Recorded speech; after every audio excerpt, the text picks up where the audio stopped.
Hello, Archie Dunlop here with Talking Astrology with Archie on Thursday, November the 21st, 2024.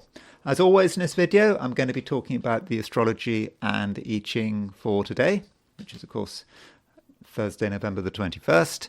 But I also want to look at a couple of other topics. Now, one topic is the war in Ukraine. I talked about it yesterday and I do want to go over it again.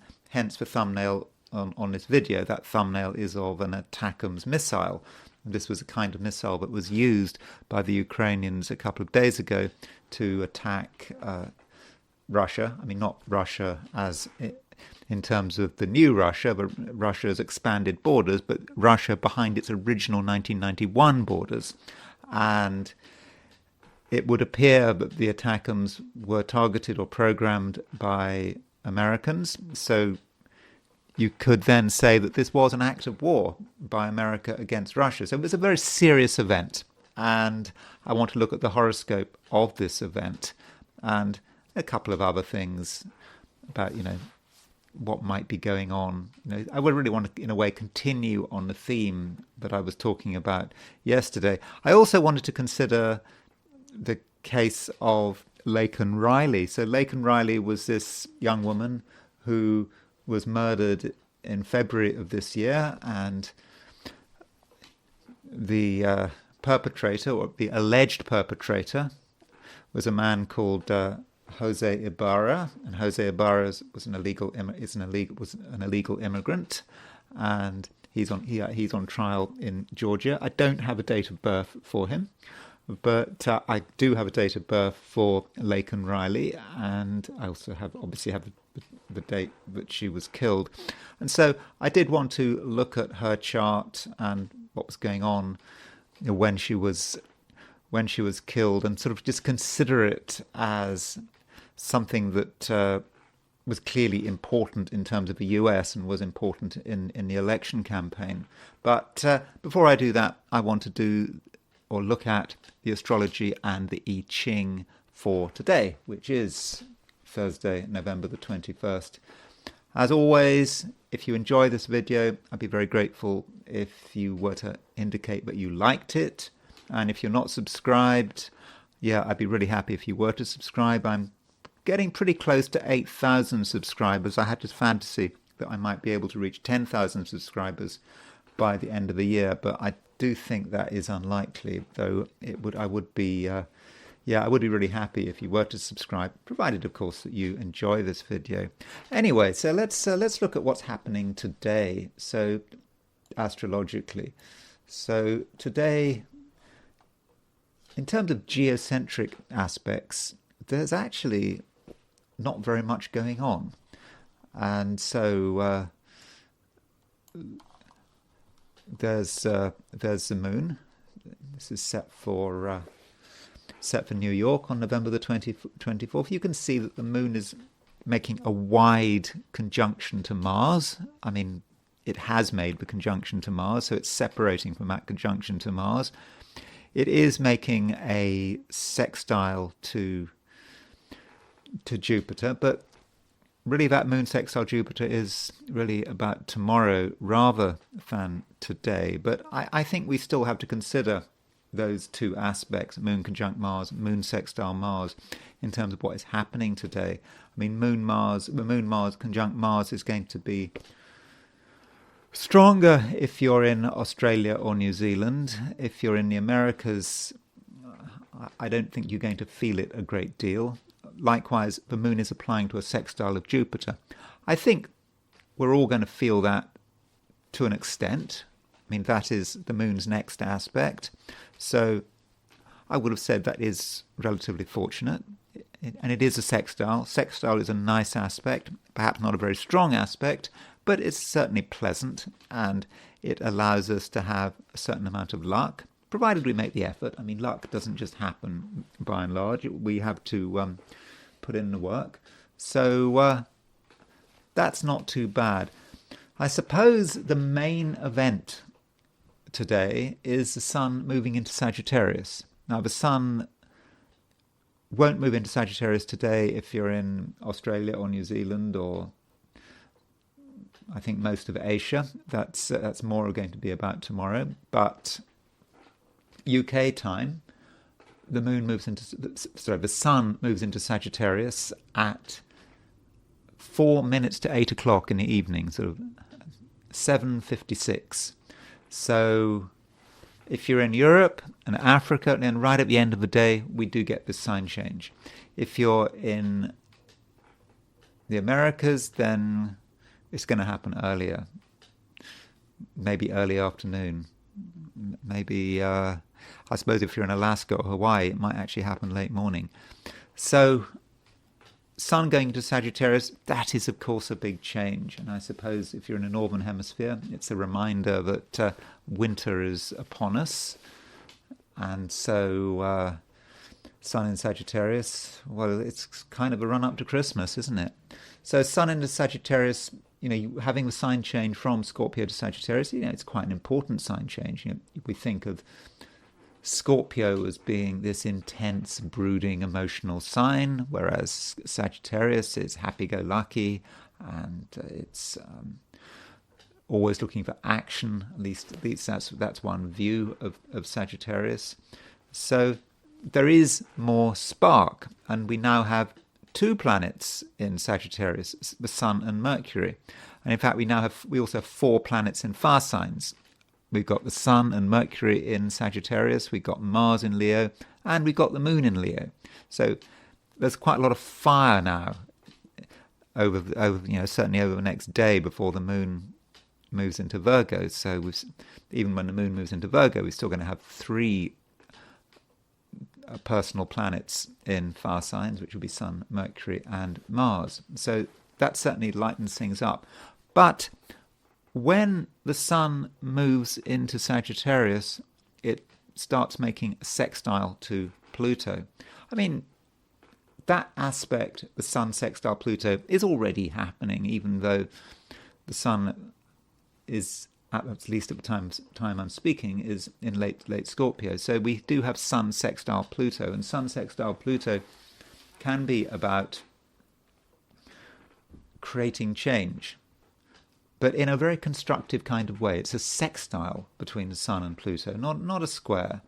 So Sun sextile Pluto is a suggestion that if we're not entirely happy with the way things are, we can perhaps get things moving. Perhaps through a single action, or maybe it's about our willpower. So if we're not comfortable with the status quo, we maybe can change things, and perhaps dramatically. And it's all about using willpower plus talent, plus effort, I suppose. Willpower, talent, effort, put those 3 together, and the Sun sextile Pluto should work very well. Turning to the situation in Australia, just a reminder that there's a difference between the two, because the Moon at noon in New York is at 14 Leo. The Moon at noon in Sydney is at 6 Leo. So if you are in Australia and New Zealand with the Moon in early Leo, you're going to very much feel a conjunction between the Moon and Mars. And I just don't think that in the Americas you're going to really get into that Moon-Mars conjunction. So that Moon-Mars conjunction can be sort of more egotistical, especially as it's opposition Pluto. And it can be about egos. It can be about wanting to get one's way. And it can be somewhat angry. So all things being equal, I would have said that if you're in Australia or New Zealand, you perhaps have to tread a little more carefully than if you're in the Americas. You don't want to offend anyone. You have to realize that some people are quick to anger. And maybe it's you that is quick to anger.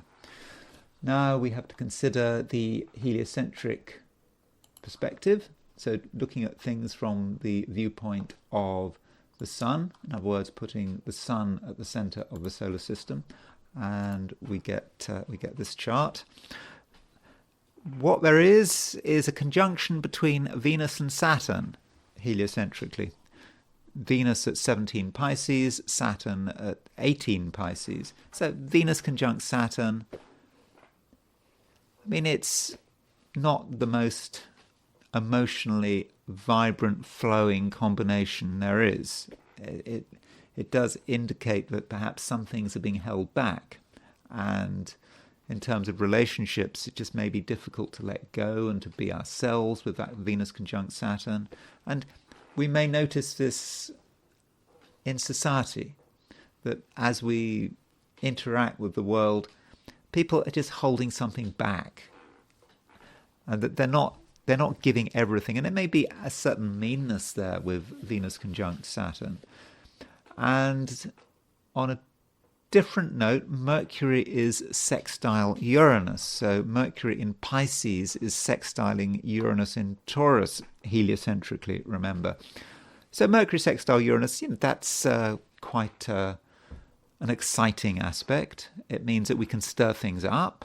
We can sort of use our mind to get things moving. And with Mercury sextile Uranus, we can have ideas. And once we have these ideas, we can work on these ideas, we can develop them and really see where they take us.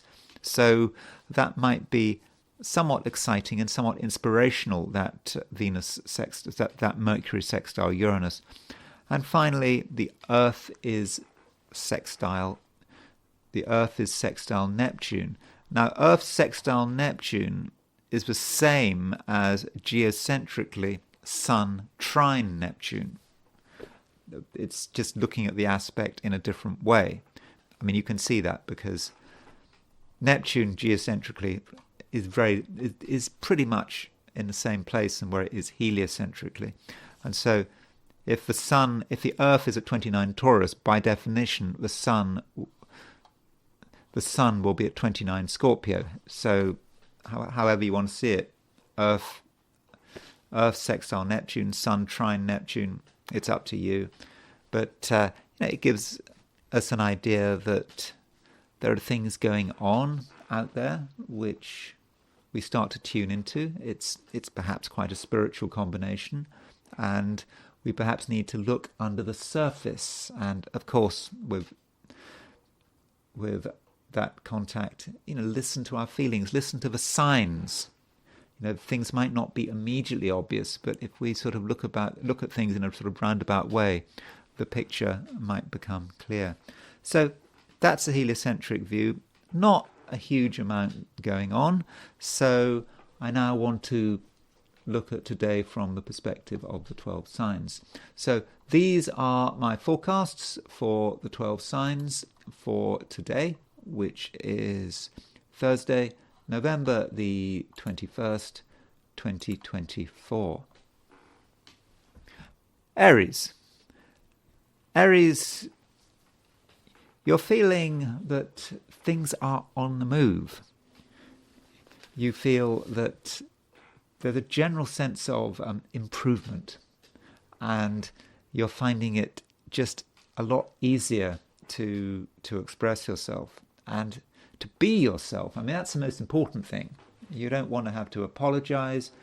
You don't want to have to hide things. You just want to be out there doing whatever you want to do. And I think that is something that you really can do. I know that sort of doing whatever you want to do might sound like a recipe for anarchy, but then I suppose from a perspective of, I don't know, Aleister Crowley, for example. Aleister Crowley, who was a Libran, by the way, but Aleister Crowley said something like, "Do as thou wilt shalt be the whole of the law," and he wrote a whole book about trying to explain that philosophy. I think that was his book, Diary of a Drug Fiend. I mean, so in that, it was all about finding your true will. If I remember rightly, the protagonist, in the end, he realized his true will was to design helicopters or something like that. But so it's not "do as thou wilt shalt be the whole of the law" is not a recipe for anarchy. It's about actually understanding what one's true will is. So it's actually very particular. And so maybe this is what today is about. I mean, maybe not just today. As the Mars is still in Leo, Moon is conjunct Mars. It's about understanding what your purpose is, at least for the moment. I mean, our purpose does change. We have different things to do at different times. And right now, Aries, you need to you need to think about what you're supposed to be doing. I mean, you don't need to do anything. I mean, it's not a time when you should be told what to do. In fact, Aries, I suppose if you're really honest with yourself, you shouldn't be listening to me. You should be just doing whatever you feel is right. Yeah, you don't need me to guide you. That the higher guide, your higher self, whatever, should be able to do the work for you. Now, at the same time, Aries, your ability to explain yourself is going to be extremely good. There are a few subjects you can't talk about, and if there's any pressure or there are any questions about what you're doing, then you need to talk about it, explain yourself, because the things you say will just make so much sense. And it's not just about you, it is about other people and making people feel better about themselves. And that's something that you definitely can do. In terms of what you're saying, there is a real optimism about your words. You can see the possibilities, again, not just for yourself, but also for others. So I think that is something that is, very much to be welcomed. So it really is a time, Aries, when full steam ahead, and the moon is starting to make a sextile to Jupiter, and this sextile to Jupiter is something that is developing. It's not just about today. I think it's about tomorrow as well. And so with that moon sextile Jupiter, that does give you quite a lot of good fortune. Things should work out. The universe is likely to give you the benefit of the doubt, and maybe if it's a split decision, it will in the end go your way. So given what's happening, I think that you should take advantage of the situation. And additionally, we have got the Sun moving into Sagittarius. Now, Sun moving into Sagittarius, that is something of a mixed blessing. I mean, the downside of the Sun moving into Sagittarius is that the Sun is no longer in mutual reception to Mars. So for the last few weeks, the Sun and Mars have been in each other's signs. The Sun has been in Mars's sign of Scorpio. Sun has been in Mars's sign of Scorpio, and the Sun has been in Mars's sign of Scorpio, and Mars has been in the Sun's sign of Leo. So that's been very nice. I think it's made you stronger. It's made you more powerful. But the Sun moving into Sagittarius, that no longer applies. Yet the Sun is moving into Sagittarius, and Sun moving into Sagittarius, that's good news. Sagittarius is a fire sign. You need fire. You need that spark, because you are an Aries. You are a fire sign, and so Sun moving into Sagittarius gives you that spark. You feel that things are happening. You don't have to spend ages sort of moping around, brooding, worrying about how you're feeling, worrying about how other people are feeling. And with the Sun moving into Sagittarius, you start to get a real sense of vision, and a vision which is supported by the fact that at the moment the Moon is in Leo and the Mars is in Leo. So it's a vision about what you can do. And that, I suppose, goes back to what I was talking about right at the beginning, the concept of your true will, what you're really supposed to be doing. And I think that Sun going to Sagittarius just allows you to tune into everything and just get a view of where you're going. And I think that the Sun in Sagittarius gives you the confidence to move forward, and you don't have to worry too much about emotional details or perhaps what other people are thinking, your own fears, perhaps things have gone wrong in the past, worrying that they might go wrong in the future. You can put all that behind you. So overall, Aries, things are looking very positive. Taurus. Taurus, you may feel that there are just some things you don't want to do. It just doesn't feel right. I mean, there may be a certain obligation to do it, or you may feel that there's an obligation, or perhaps other people are putting some obligation on you, but it's not really something you want to do. And I think at the moment you do have a bit of a stubborn streak. You've got a stubborn streak anyway if you're a typical Taurus, but I think that stubborn streak is going to be stronger than usual. You know, the Moon and Mars are in conjunction aspect. That conjunction aspect may be separating, but yeah, they are in the same sign, and they're in Leo. And that Moon-Mars conjunction may make you very stubborn. You want to do things your way, and you're not particularly interested in what's happening somewhere else. You're not in the mood to be given a new set of issues, a new problem, someone else's problem. You're supposed to help someone with something, but you don't necessarily have any sympathy for them. That's not something you really want to get involved with. And so I suppose, Taurus, what you really want to do is just be left alone, do things your own way, and sure, you can be creative, and you can do something that's very meaningful for you, but it's all on your terms. Well, is that the right approach? I think it might be, but at the same time, you do have a lot of energy at the moment. There is a lot of energy at your disposal, and you can actually see this in the chart. Maybe not at first sight, but if you see, there's Venus in Capricorn. Venus in Capricorn, that's your ruler. And if you look at the chart, you can see that Venus is opposition the Mars-Jupiter midpoint. So there is actually quite a lot of Mars-Jupiter energy coming in. And so you have a lot of energy at your disposal. And once you start doing something, you're just going to want to keep going with it.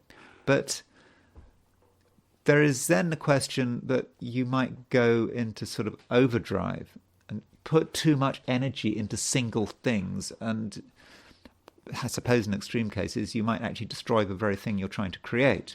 So what I'm saying, Taurus, is that there might be a danger today of over-focus.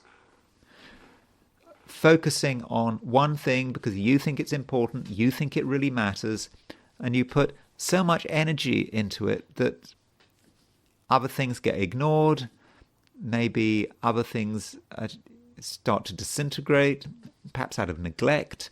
And, for example, I don't know, you might be trying to fix something, and you spend so much time trying to fix this thing that you destroy it. Or you might just want to be left alone. You want to get into your own world, but you just go into yourself, and you might be independent, but your thoughts and your feelings don't really move in very constructive directions. So with Venus on the Mars-Jupiter midpoint, Taurus, I think you need to be very careful about how you assert yourself and where you're asserting yourself. And it just may be that, staying in one place, focusing on one thing is not necessarily a good thing.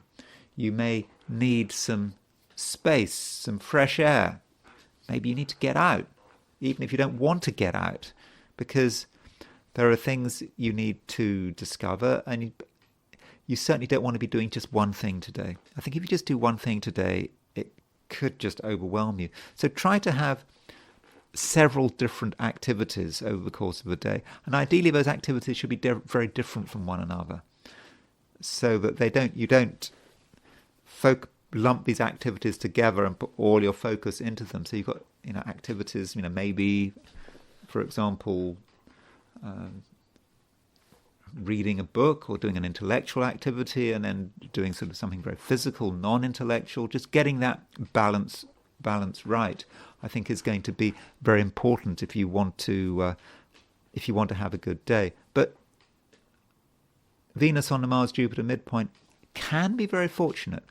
If you get the right thing in front of you, something that's really good for you, it's useful, then I'm confident, Taurus, that you can actually accomplish a great deal.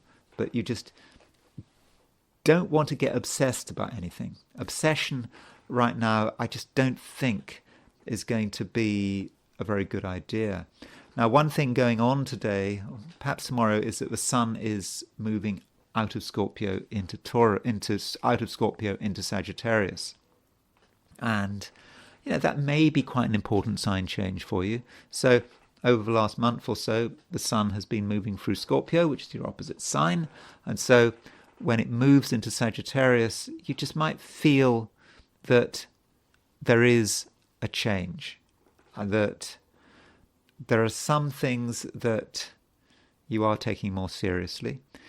You also appreciate that other people are not one-dimensional. You might have seen people as just fairly straightforward. They're running according to a script. And then with the Sun moving into Sagittarius, there's an appreciation that, some people are complicated.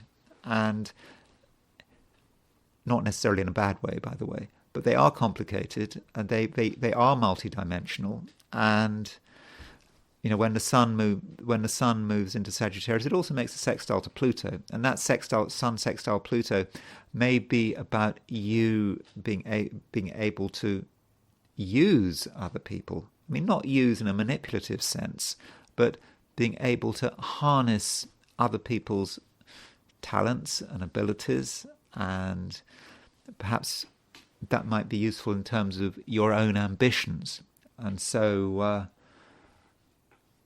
just because something is complicated doesn't mean that it can't work in your favor. So do take things seriously today, but as I've already suggested, don't take them too seriously. And I know that one problem with Sun sextile Pluto could be that it can be a little bit obsessive, and obsession is the last thing you need, I think, because I think it's so unlikely that you're just going to be able to decide on just one thing, throw everything you've got at it in an obsessive way, and not kind of make a mess of it, because a single point of focus just could be quite dangerous today, as I've already suggested. So try to give yourself a little bit of variety, not too much variety, but just enough to stop yourself going crazy. Gemini, the moon is still moving through Leo, and it's making a sextile to Jupiter. That moon sextile Jupiter is not really exact today, but as today moves into tomorrow, the moon sextile Jupiter becomes exact. And that means that you're going to be able to give a good account of yourself. Remember, Jupiter is in Gemini. Moon moving towards the sextile of Jupiter, you can give a good account of yourself. And you're going to be able to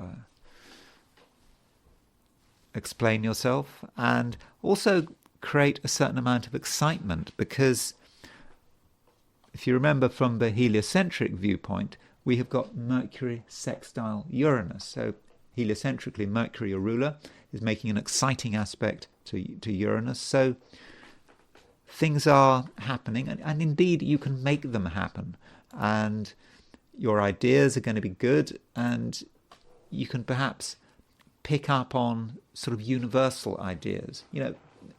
Nothing is new under the sun. You might think you've got wonderful ideas, original ideas, but they've come from somewhere. And that somewhere, that sort of universal source of ideas, is perhaps available to you with that Mercury sextile Uranus. So you have access to the store of inspiration at the moment. And so, make the most of it, and don't ever think that something is too far-fetched without giving it some thought. So you might hear about something that seems unusual, seems not necessarily realistic, but give it some thought. Okay, at some stage you might reject it because it really is outrageous, is not possible, but give things a chance. And if you give yourself a chance in terms of your own ideas, then I think other people will take you more seriously, and they'll be listening to what you're saying. And so you can, I think, brighten things up.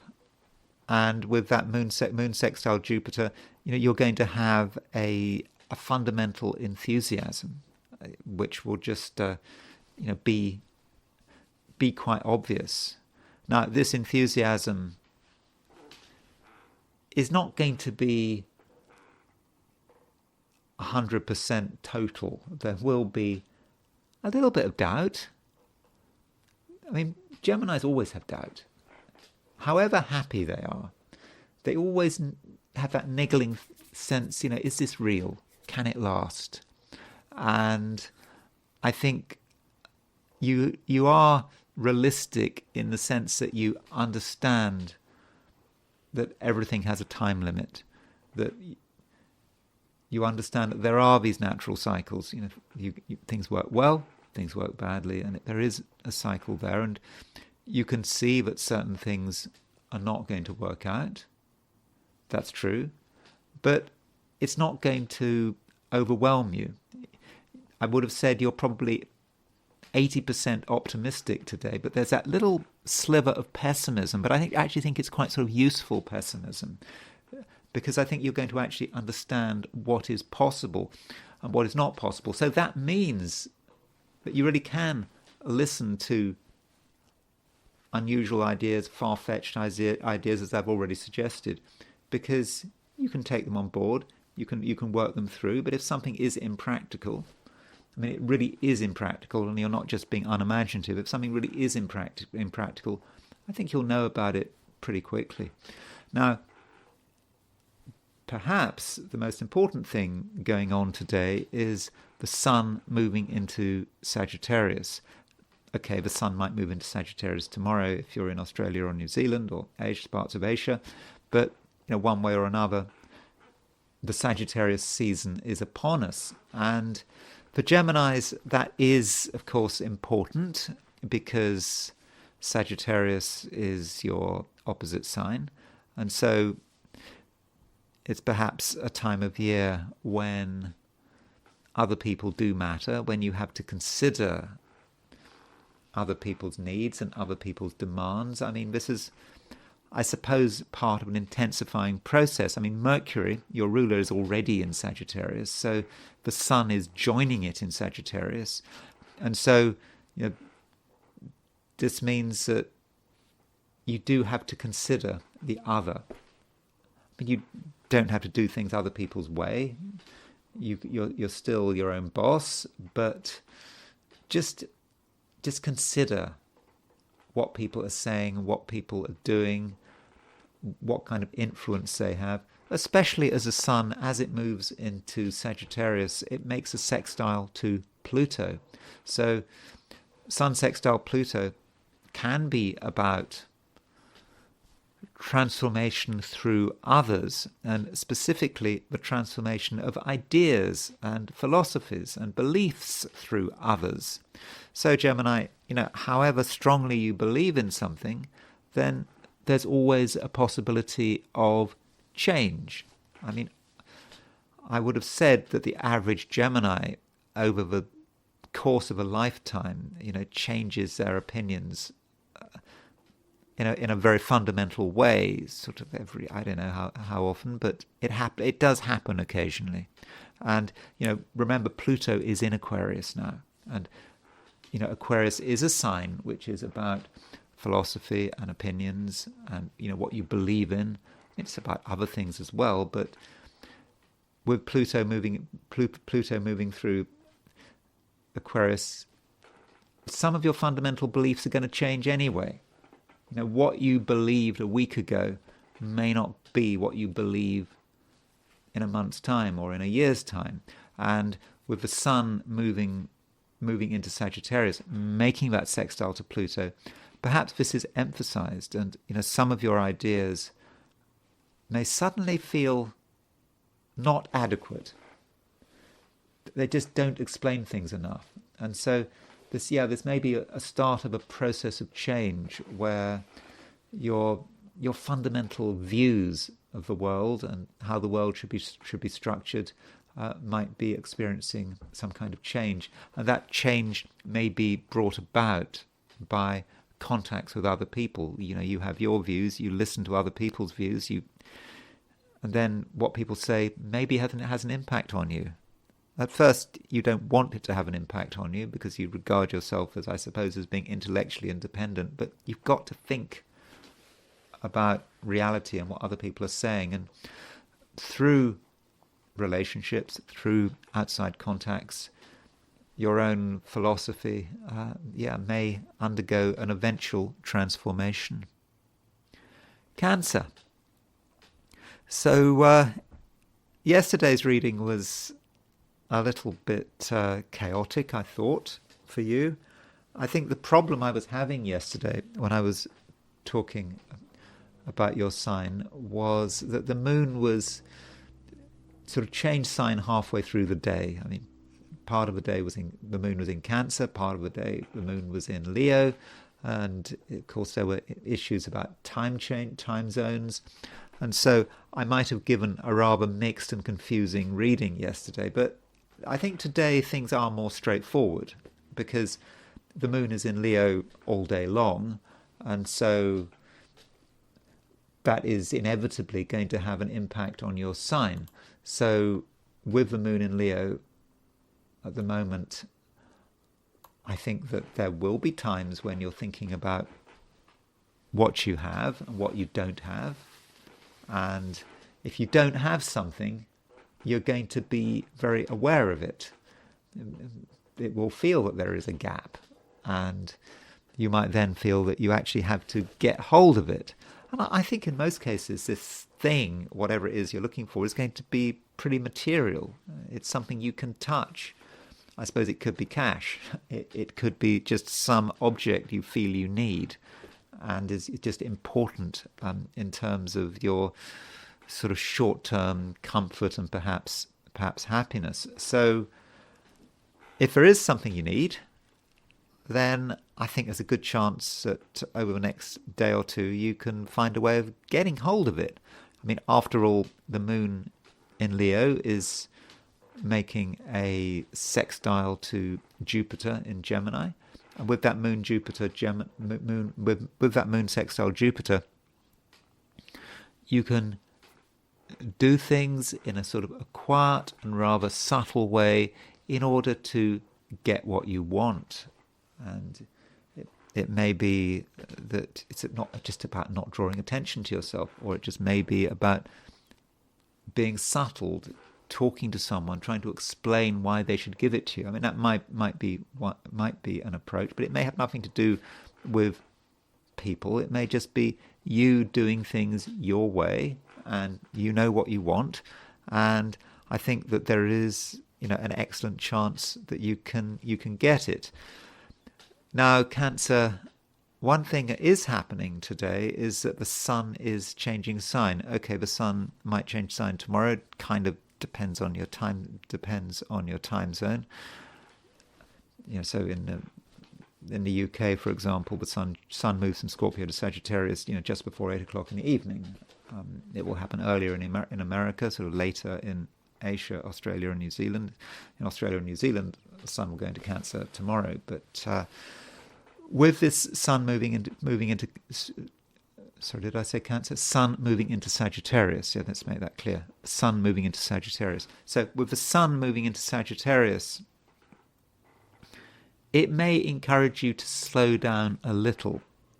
And I think many Cancerians are just going to be aware of perhaps the complexities of the situation. You thought something was relatively easy, and with the sun moving into Sagittarius, you perhaps realize it's not, but also you have the capacity to do something about it. You have the capacity to create real and constructive change, because what we have is a sextile aspect between the sun and Pluto coming up. So we've got the sun Sun moving into Sagittarius, sextile Pluto in Aquarius, and it actually has a direct impact on your sign, because if you think about it, when the sun is at 0 Sagittarius and Pluto is at 0 degrees Aquarius, the midpoint between Sun and Pluto will be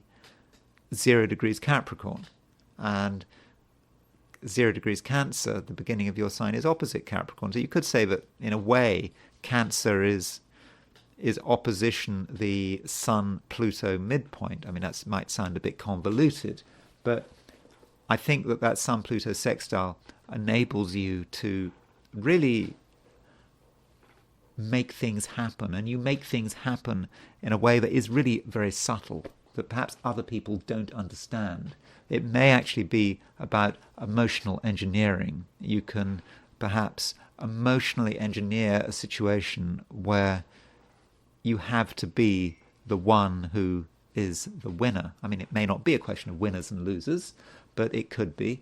So you don't have to accept the way things are. And your emotions, I think, with the Sun sextile Pluto, are going to be a powerful instrument. I suppose I could say a powerful weapon as well, I suppose particularly if you're in a conflict situation.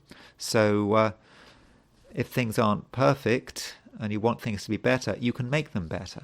And I think it's a day when you can take strides in order to achieve your targets.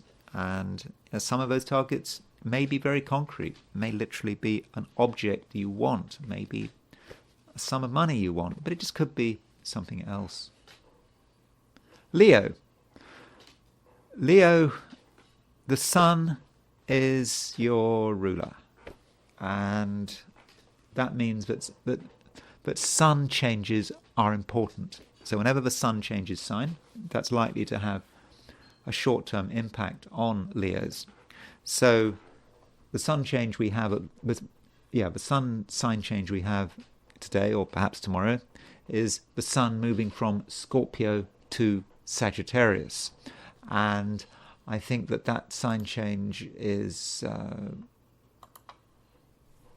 pretty useful, actually, because with the sun in Scorpio, you may have been just a little bit too focused on yourself, and you may have been feeling that you wanted to be protected, you wanted to do things in a way which was quite individual, but may have been ever so slightly narrow-minded. And you may have preferred things which you trusted and you were comfortable with, but in some ways your horizons were being limited.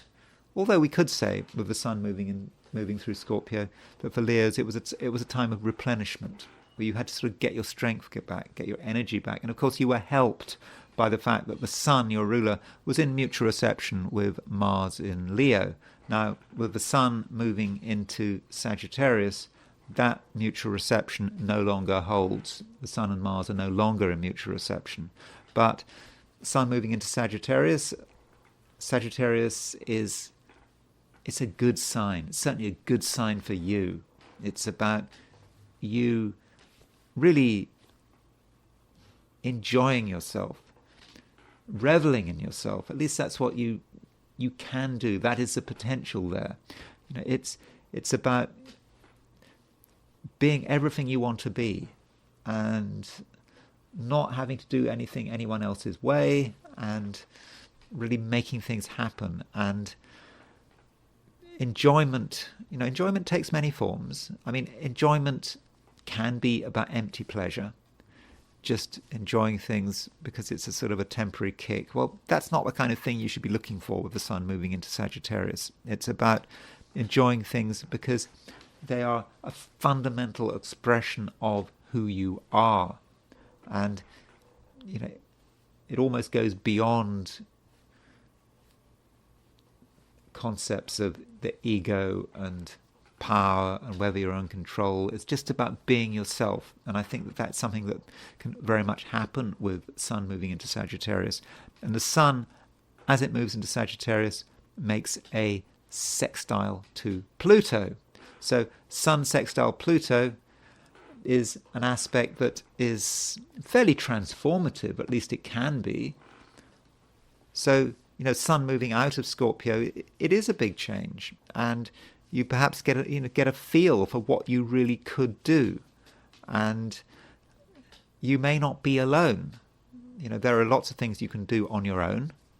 On your own, you are powerful, but perhaps with the right help, with the right company, you can be even more powerful. So if you feel a sense of power and purpose, Leo, then it might be a good idea to try to share it. But if we're talking about a revolution, every revolution has its phases. And so if you're looking for complete revolution to change everything, try to be a little bit patient. You can't change the world overnight. And it's just possible, Leo, that you have some really interesting ideas, things you want to do dramatically, but something may just be holding things back just a bit. It's not going to last long, but don't be impatient. Sometimes the revolution has to be put on ice just for a bit, just until perhaps everyone else has caught up with you, and maybe that's what needs to happen. You're forging forward, and that's something you really want to do. You've got things you want to do, particularly now that the Sun is out of Scorpio, but maybe to begin with, you won't get all the support you want. I think you're going to get a lot of support today and tomorrow, but you might not get the whole thing. So, Leo, it just might be important that you are a little patient. Virgo, we have the Sun moving into Sagittarius. And this may happen today, it may happen tomorrow, depending on where you are. But with the Sun moving into Sagittarius, you maybe are of the view that you are not really ready for a lot of things. You can see that things are happening. You're very sure of that. But are you ready to partake? Are you ready to become sort of part of the flow? And I think the answer is possibly no. And you may just feel that there are things that need to be settled and sorted out, and you need to perhaps put yourself on a stable footing. And I think that approach is sensible, provided you don't take it too far. There is some risk that Virgoans just might come up with excuses for non-action. And these excuses could drag on. And they could drag on, I don't know, pretty much, to the end, almost to the end of the year. They could certainly drag on to until almost Christmas. And so ask yourself, why? Why are you holding back on things? Is there a good reason, or are you just delaying the inevitable for no good reason? So do ask yourself these questions. Though I do get that the moon is moving through Leo, and with the moon moving through Leo at the moment, you're not really in the mood for just being out there, being noticed, getting loads of attention. That's not really for you at the moment. And I think that it's okay to hold back for a bit, but it's just that you can't hold back forever. And the moon, while it's moving through Leo, does actually make a sextile to Jupiter. And that sextile to Jupiter may be quite helpful.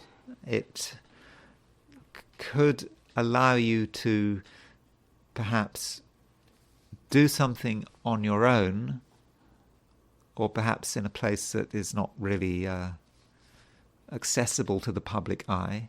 And you do it, and it actually works out quite well. And you may make a few discoveries, or you might have some kind of breakthrough, but it happens through hard work. It's not like a eureka moment. It's just you keep plugging away at something. You have different ideas, and you use your inventiveness, and somehow you can actually make some kind of a breakthrough. And it's not just the fact that the moon is making a sextile to Jupiter, it's the fact that Mercury, which is your ruler, is making a heliocentric sextile to Uranus. And that Mercury-Uranus sextile is, is quite inspirational. And it may be that things just suddenly occur to you. And they occur to you, and you don't quite know where they came from. It's about ideas coming from the cosmos, coming from far, far away, light years away maybe. But these ideas, they hit you, and maybe you're some sort of receiver. You're perhaps more receptive than other people to these ideas with this Mercury sextile Uranus. So you have these ideas, and then you can start to work out how to put them into action, and that might be, to begin with at least, quite a solitary process. And of course,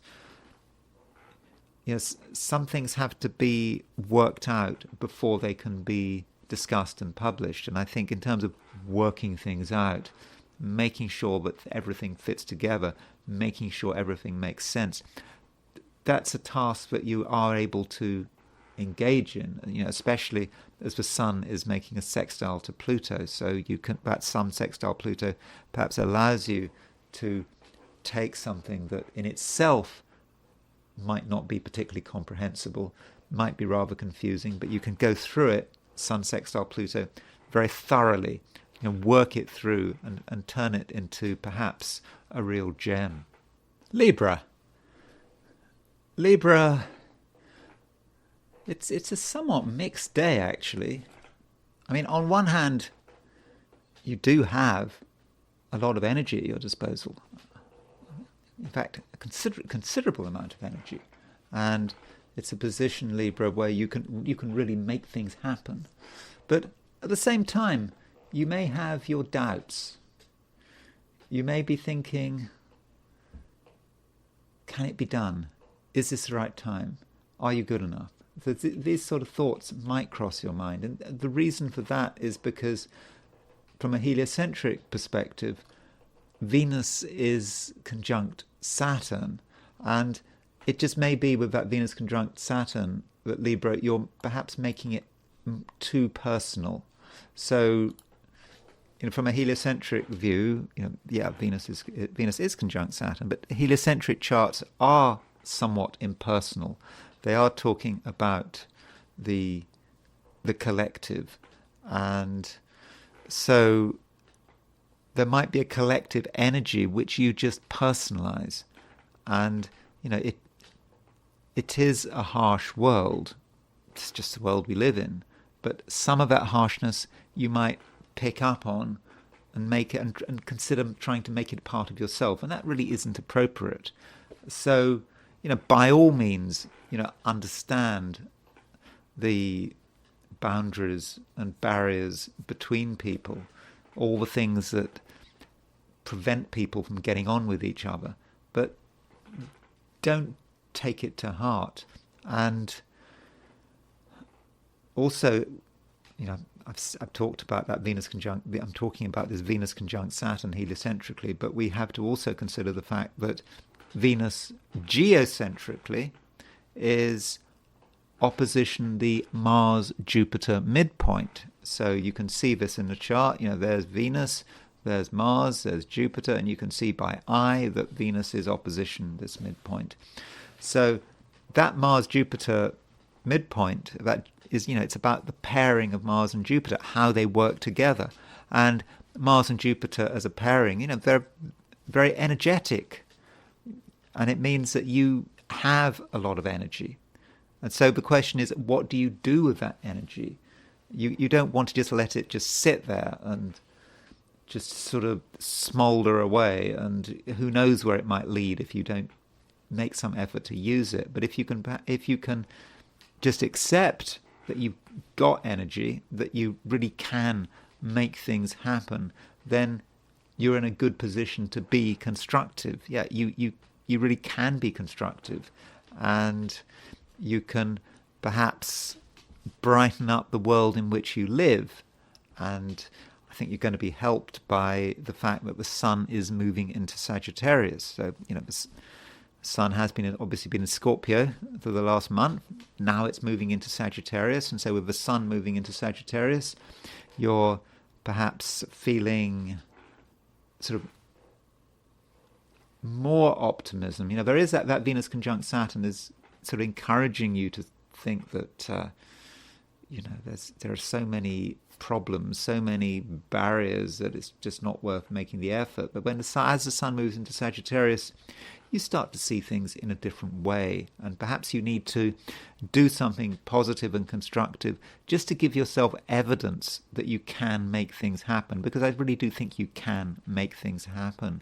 And you'll be helped by the fact that the sun, when it moves into Sagittarius, it makes a sextile to Pluto. So that sun sextile Pluto is going to be, for you, quite empowering, or it should be quite empowering. It perhaps makes you realize that you have a unique contribution, and perhaps you need to tell people about what this unique contribution is. And once you get positive feedback, you will then start to realize that you really are on the right track. So Libra, it's just important that you don't take things too seriously, and you don't get the collective mixed up with the personal. Yeah, collectively, Venus is conjunct Saturn. Collectively, there are a lot of things which separate people, but you don't have to make it personal. And perhaps in some ways you can break barriers and boundaries down. So if something is holding you up, if something is holding other people up, perhaps is making other people miserable, you can do something about it. And I think that you have a transformative enthusiasm today, or at least you can have a transformative enthusiasm. So once you release this enthusiasm, well, there'll be no stopping you. Scorpio, I'm afraid the sun is leaving your sign. I mean, it was nice when the sun was moving through Scorpio, especially as the sun was in mutual reception to Mars. So that was 4 weeks when I think things should have been working quite well for you, when you were strong, when hopefully you were able to bring to bear the full force of your personality and get real results. But anyway, sun is now moving out of Scorpio, and that will happen today or tomorrow. And I suppose with the sun moving into Sagittarius, it is a sort of a time of year perhaps when your priorities start to change. I mean, you know who you are, and now that you know who you are, you perhaps know what you want. And there are things that I think you want. And many Scorpios with the sun moving into Sagittarius may feel that they need to spend a little time thinking about money, especially as the sun is sextile Pluto. Now, Pluto, as a planet, can have many meanings, but we sometimes forget that Pluto is about money. That's one interpretation of Pluto. Pluto, plutocracy. What is a plutocracy? It's a ruler. It's a society ruled by people with money. So Pluto can be a money planet. It's often connected, I think, with buried treasure. I'm not quite sure where that came from, but with Sun moving into Sagittarius, making that sextile to Pluto, there could be a sense of the buried treasure. Pluto is the planet of the underworld, things that are hidden, things that are buried. And so perhaps, Scorpio, if you have concerns about money, or material things, with that Sun sextile Pluto over the next couple of days, you perhaps have been looking in the wrong areas. And perhaps you need to look at things in a more sort of fundamental way. Okay, I'm not telling you that there is a ton of gold buried in your garden. I'm not saying that, obviously. But it's more that there's perhaps something about your situation that you're not taking full advantage of. It seems somewhere there's extra money available, extra resources available, and you need to consider where that might be. And it might not be entirely obvious. It might be very close, but it's somehow hidden. And with that Sun sextile Pluto, you perhaps have the talent to see it through. Not just the talent, but maybe the perception as well. Now, while that's all going on, the moon is moving through Leo, and the moon is making a sextile to Jupiter in Leo, and I think that moon moving through Leo is pretty useful, and I think that with the moon in Leo, you do have a sense that there is something you're supposed to be doing, that you have things you want, you have ambitions, and you want to realize them. I mean, that's only reasonable. And so the moon in Leo may allow you to move closer towards your goals, and I think you're going to be helped by the fact that the moon is making a sextile to Jupiter. Now, that moon sextile Jupiter may not be exact today, it may not be exact until tomorrow, but the moon is applying to a sextile to Jupiter. And so by working away and having a clear sense of yourself and what you want, then I think things will work out very well. And I think that you're also going to be helped by your perceptiveness. You notice things that other people don't notice. I suppose that's the nature of being a Scorpio, and you may notice something which could actually be very fortunate and no one else has seen it. And I suppose that goes back to the buried treasure theme. So I can see buried treasure not just because the Sun is sextile Pluto, but also because the moon is because the moon is sextile Jupiter.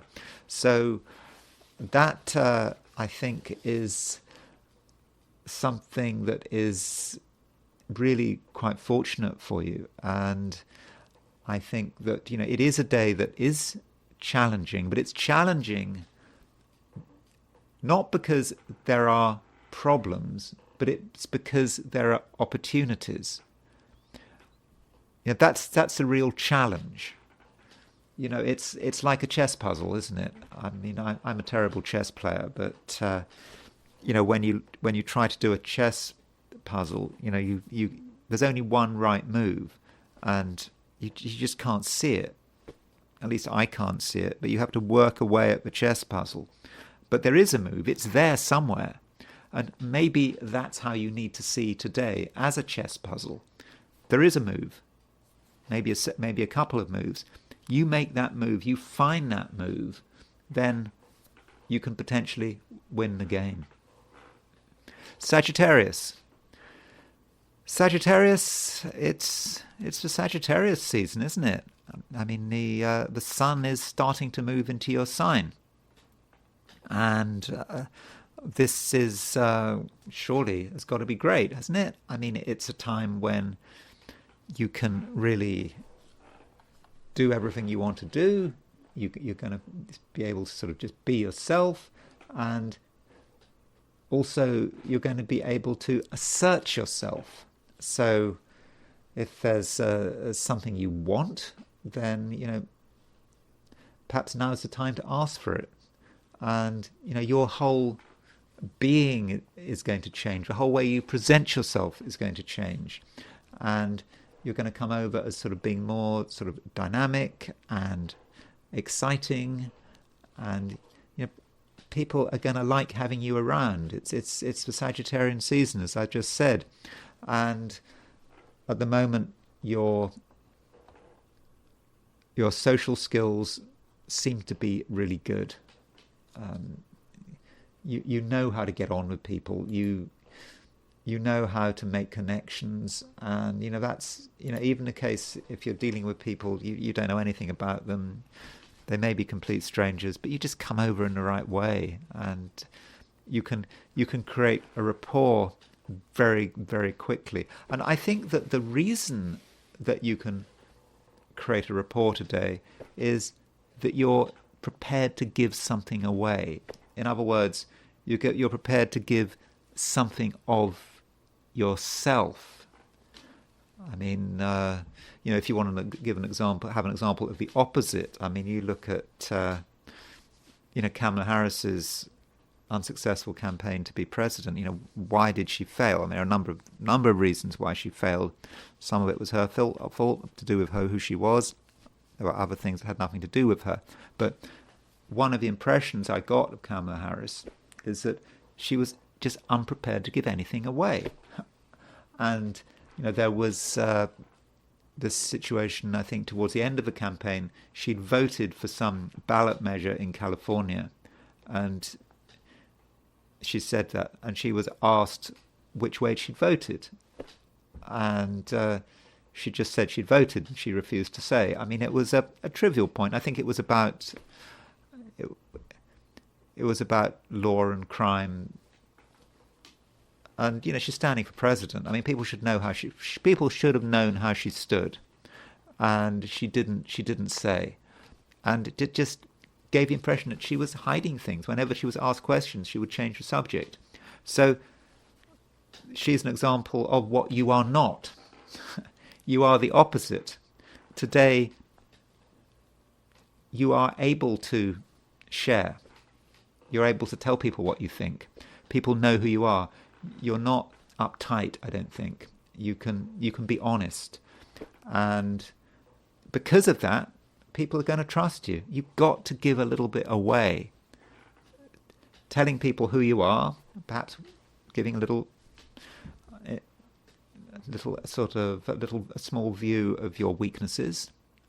You don't have to go on and on about your weaknesses and what mistakes you've made in the past, all that kind of stuff. The kind of stuff that contributed to Kamala Harris's failure, not her not giving stuff away, but you are able to give things away in a sort of in a gentle manner. But that means that people are going to trust you, and you're going to be able to get closer to people because of that. And it's just going to help today in terms of creating an environment where things are free-flowing and happy, and you don't have to, though, be totally light. You don't have to dwell too much on trivia. I mean, after all, the sun, when it moves into Sagittarius, it makes a sextile to Pluto. So tomorrow, sun making its sun in Sagittarius, making that sextile to Pluto. That gives us the idea, Sagittarius, that you can change things. You can get people's trust, get the world's trust, and then talk about things that are on your agenda, things that you want to happen.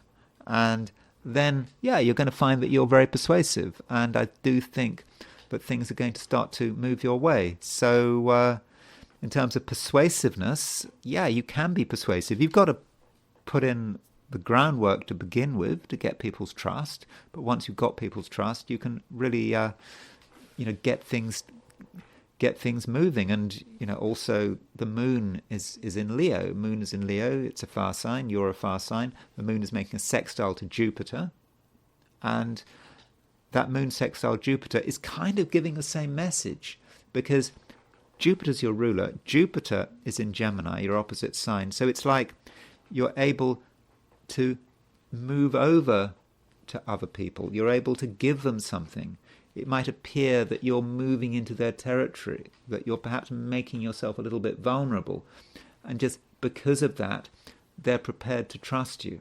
So from a social perspective, I think it can be a very good day, and what seems to be a sign of weakness on your part may actually be a sign of strength, and maybe a really good way of getting people's trust. Capricorn. Capricorn, it's a time when I don't know if things are entirely moving your way. I've been a little bit sort of down on Capricorns for the last couple of days, and I just think, we've got the Sun moving into Sagittarius. So the Sun moving into Sagittarius, okay, it's a reminder that soon enough it's going to be the Capricorn season. It's the winter solstice, at least the winter solstice, if you're in the northern hemisphere, is only a month away. Of course, that's when the Sun moves into Capricorn. But with the Sun moving into Sagittarius, it just may feel that you want to just retreat a little. And that may indeed be where your luck is. Just follow whatever your tendency is. And I think you don't have to be at the center of things. I mean, I think if you try to be at the center of things, you may then feel that something is lacking. And also today, if you attempt to sort of tell people what's on your mind, and if you try to discuss something, it may get nowhere.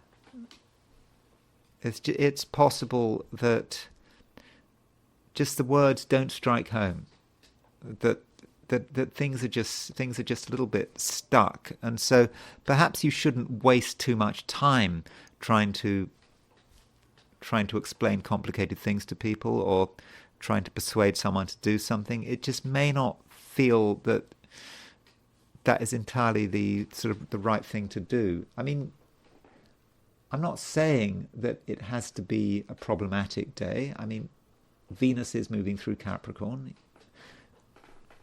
You come over, I think, as being a pleasant and responsible person, and I think that people are going to like you. But if you actually try to make things happen in a social sense, if you try to talk to people and persuade them to do things, or persuade them that you're right and they're wrong, I don't think it's going to work. I mean, it might work, but I think today the odds might be somewhat against you. And so, Capricorn, it's important that you work with what is possible. And it may be that the best work you do is going to be hidden. It's going to be like the iceberg. Most of the iceberg is below the water. Most of your activities, perhaps, most of your useful activities are going to be out of sight. And once you're able to really understand what those activities are, and once you get the space in order to see them through, then you'll realize you're on the right track. Now, it may be the case, in fact it's likely to be the case, that you, in the short term, you won't get much recognition. But does that matter? I mean, it's all about preparation, and soon enough things will start to move your way. Though I should remind you that with Venus moving through Capricorn, it is in mixed mutual reception with Saturn.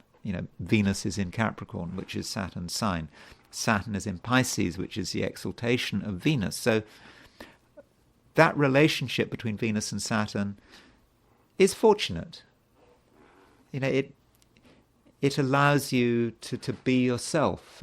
It allows you to come over as a pleasant person. But just that right now, I don't think you can expect wonders, especially if you spend all day trying to make sense of other people and their issues and whoever they are, and what they want, what they don't want. That's not going to work. But if you have a more private approach and just recognize that you're the only person who can make things happen, it's all down to you. You just accept that responsibility. You accept that you may not get much help. If you take that view, then I think you'll be fine. Aquarius. Aquarius, you're probably getting used to the fact that Pluto is now in your sign, and the Sun is also about to move into Sagittarius, and that Sun moving into Sagittarius links with Pluto with Pluto, because the Sun, as it moves into Sagittarius, it makes a sextile to Pluto. So Sun sextile Pluto tomorrow, I think is going to feel pretty good. I think you're going to feel confident, and you're going to be able to give a good, and I would have said a fairly powerful account of yourself.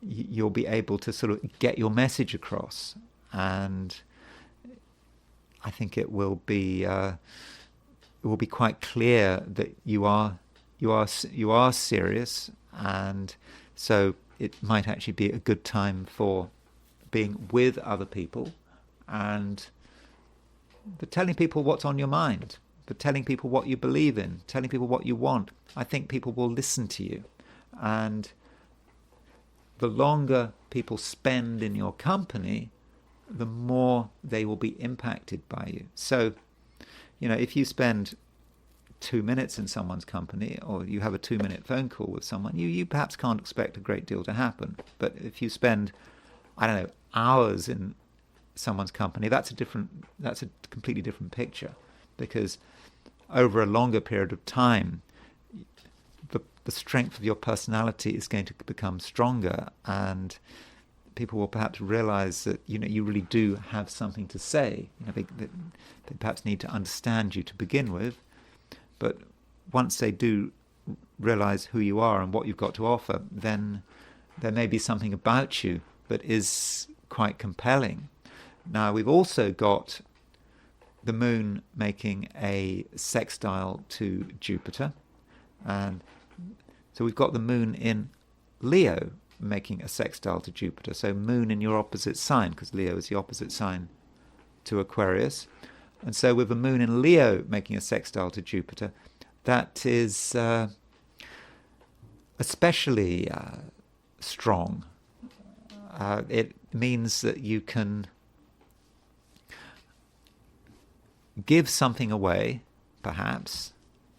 Moon in Leo, that's moon in your opposite sign. You perhaps considering other people's needs, listening to other people. But then moon sextile Jupiter is about you being able to actually use the situation, so getting people's trust. And I think it's about showing people what you can do, and showing people that you can actually understand their priorities, and you can respond creatively to what's important to other people. So if you can respond creatively, with new ideas, that would be much appreciated. So it might seem a little bit forced. So, for example, if someone tells you about what their interest is, and you might not find it remotely interesting, but even then, if you can just make some suggestions, perhaps about something you don't know much about, but the suggestion is really about you being polite.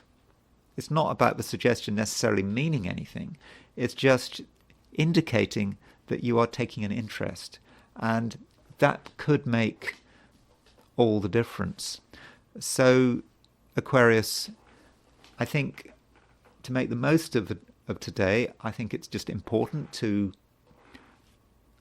understand the fact that you live in a social world. I'm not saying you can't do anything on your own, but if you act in a social way, if you listen as well as talk, I think that you'll be putting yourself in a really, really good position. And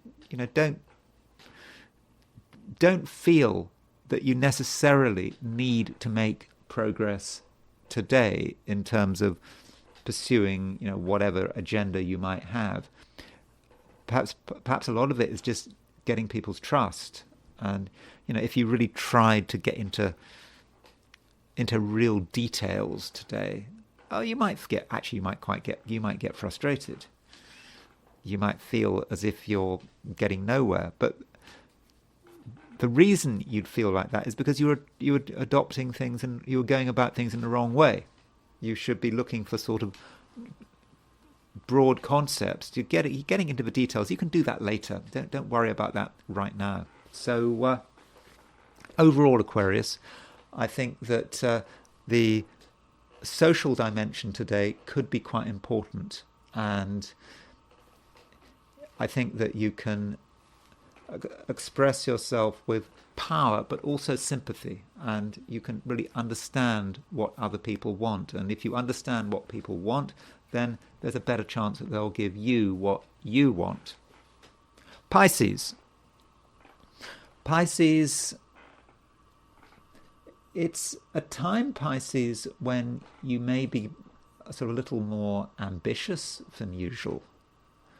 I mean, after all, the sun is moving into Sagittarius, and the sun in Sagittarius is making a sextile to Pluto. So sun sextile Pluto gives us the idea of, for you at least, of someone who wants to be noticed, who wants to make an impact, and is able to use their resources to sort of maximize their chances of, being successful. Now, that sun sextile Pluto is quite subtle, and sort of because Pluto is now in Aquarius, and it's going to stay in Aquarius until what 2040? That 20 is it March something 2043? Is it March 12 2043 something like that? So it's going to stay in Aquarius for ages, and so Pisces, it's going to be a time where you perhaps have to tune into your hidden powers, the powers that are not obvious. It might seem that nothing is happening, that nothing is changing, but deep down something really is changing. And in terms of you achieving your ambitions, again, it's subtle. It may seem that you're going nowhere, but in fact there are loads of things going on that people just can't see. So don't get too upset if you don't get any immediate recognition today. It's not a sign that nothing is happening, because things really are happening. And I think, Pisces, at the moment, you do actually understand the importance of preparation. It's nice to be able to do things on the spur of a moment, to just have all the facts at your fingertips, not to need notes, but in most cases, preparation is important. So if there's something important or something that really matters that you have to do over the next couple of days, then preparation really does matter. And I think today and tomorrow you can really do some really good work in terms of making sure that you are ready, because right now you may not be fully ready for whatever that next challenge is, but with the moon making a sextile to Jupiter, this is a time when you really can prepare yourself and just consider how you're going to present who you are, present, why you are special. So, for example, if there's someone you're trying to impress, or maybe you've got an interview at the end of a week, something like that, perhaps what you do now is going to be really important, and what you do now is not something you have to talk about. It's something you're working on in a fairly private way. So overall, Pisces, it's a day when it's going to be relatively easy for you to work on yourself. I think also you're going to be very ambitious. I mean, not just today, but I mean tomorrow. It does depend on where you are, but it's as the sun moves into Sagittarius, whether it's today or tomorrow, you are going to be better able to sort of focus on your ambitions, and you'll also realize what you need to do to achieve those ambitions. And part of that is maybe doing some quiet preparation over the next couple of days. And that's it with the 12 signs. And now I want to look at today from a perspective of I Ching. So I asked the question, what is Thursday going to be like for those watching the I Ching section of this video? And the first hexagram I got was hexagram number 58, which is the joyous.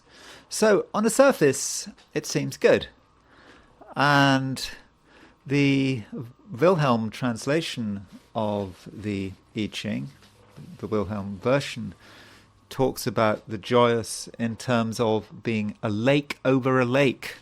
So top three lines we've got represents water, a lake, and this is repeated.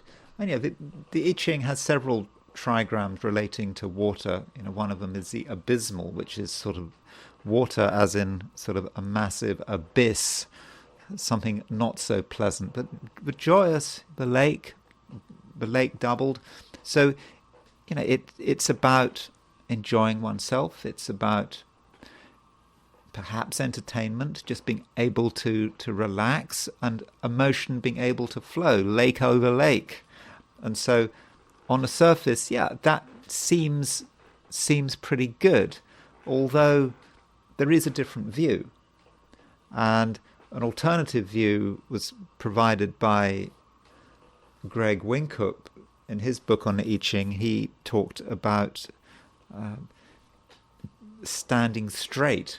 That's how he sees it. And I suppose the image there of standing straight perhaps reminds one of perhaps being, I don't know, in some sort of tidal situation where we don't want to be swept away with things. We've got to stand up straight, because if we don't stand up straight, the water will overwhelm us, and we'll have no control. We'll be swept away. So standing up straight is perhaps also important. So we can enjoy ourselves today, but at the same time, we can't lose control of the situation. We have to understand our limits, and we have to really consider what actually we need to do. Now, this hexagram has two moving lines, and the bottom line moves and the third line moves. So the bottom line is about the beginning of the movement, the beginning of perhaps joy. We can start to enjoy ourselves, but in a quiet way. It's very organic. We're not going crazy. We're not getting swept up in overindulgence. We just have a sense of what makes sense, who we are, what we can do, and we're happy about it. And in terms of other people, we can be very responsive and flexible, and if someone needs us, we will be available. So it starts off quite well, but then the third line moves, and the third line is often the most difficult line. First line, the third line can be difficult. Sixth line can be difficult. I mean, it all depends on the hexagram, but the third line can be a problem, and this is suggesting that we may get swept up with it all. That it does indicate overindulgence, and there's the indication that pleasure gives way to evil. I mean, is that you? Or perhaps it's about other people, the people around you. People are just getting swept up in something. They don't know when to stop. They are enjoying themselves, but they're not enjoying themselves in a very organic way. Enjoyment has to come from the heart. It can't be superficial, and if it just becomes pleasure for the sake of pleasure, well, it's going nowhere, and only bad things can result. And an alternative approach would be, in terms of standing up, one is too abrupt in the way one is standing up. One is being somewhat arrogant. Someone's being arrogant. May not be you being arrogant. Maybe someone else is being arrogant. But those who stand up may get struck down because they want too much attention. So maybe that reminds one of there was this a sort of famous sort of article. I can't remember who wrote it, but it was talking about the differences between Eastern and Western culture, and it was saying that the Western culture is all more about the something that can be summed up by something like the wheel that makes the most noise gets the most oil, and that may be the Western approach, that people that make a lot of noise get a lot of attention, whereas an Eastern approach is the nail that stands up gets knocked down. And so there is a difference there. And this third line is more about the latter. If we try too much to stand up, if we really feel we need to get attention, then we might get knocked down. May not be us, maybe someone else. So we have to be careful here that we may get caught up in things, or other people may get caught up in things. It may just be overindulgent, taking things too serious, not taking things seriously enough, I suppose, taking our pleasure too seriously, pleasure for the sake of pleasure. And that is going to get us nowhere. In fact, it's going to get us worse than nowhere. And because we've got two moving lines, we've moved to a different hexagram. And the hexagram we transition to is hexagram number 28, which is preponderance of the great. Very different message to the joyous. It's perhaps about taking on something that is too much for us.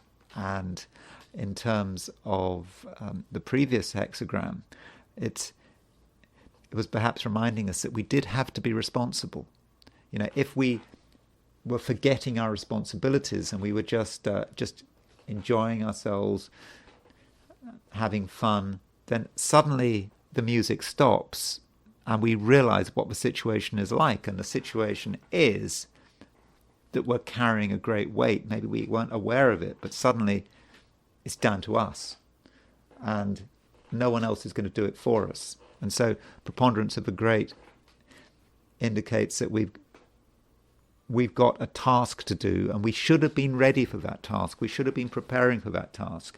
If we weren't preparing for that task, then what we're landed with may be just that much more difficult. And so perhaps that is the overall message of this hexagram.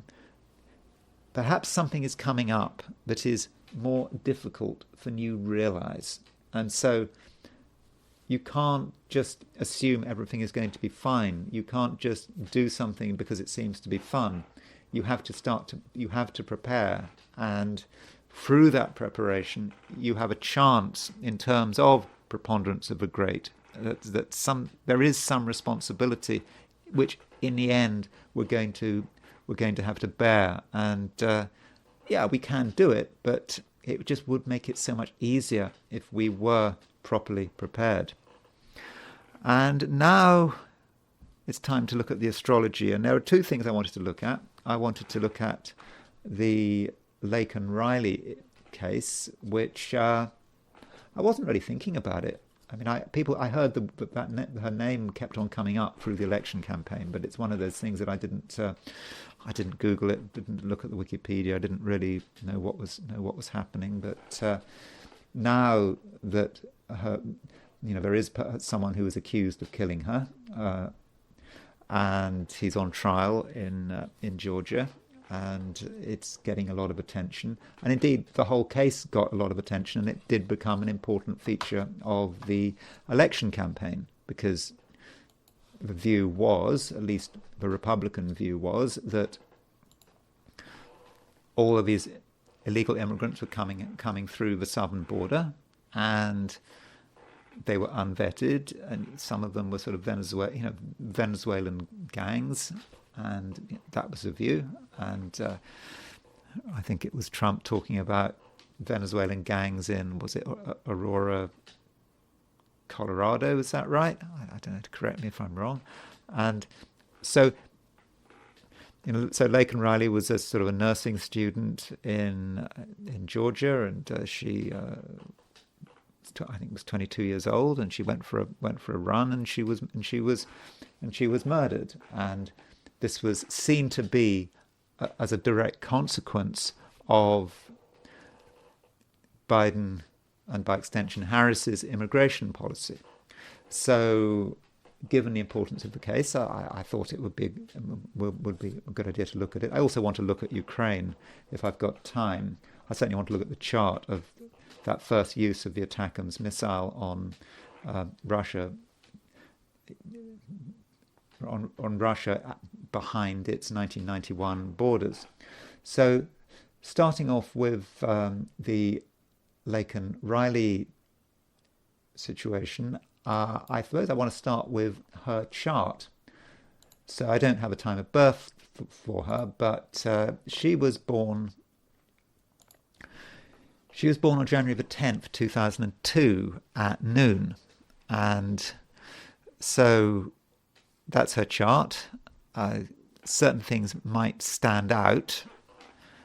It appears that she's got a Moon-Pluto conjunction. Now, we don't know how close her Moon-Pluto conjunction is. Because it could be, I don't know, the Moon could be, let's say, 10 degrees Sagittarius. It could be at 22 Sagittarius. Maybe indeed at 16 Sagittarius. So Moon-Pluto does give us an idea of a certain sense of intensity and drama, and of course, unfortunately, Pluto can be associated with disappearance, being sort of dragged into the underworld, and that's sort of a Persephone myth, isn't it? That Persephone took ate the 6 pomegranate seeds, and so had to spend 6 months out of every 12 in the underworld. Now, the reason that I think that her Pluto is important is because of its midpoints, and the midpoints might not be sort of immediately obvious, but if we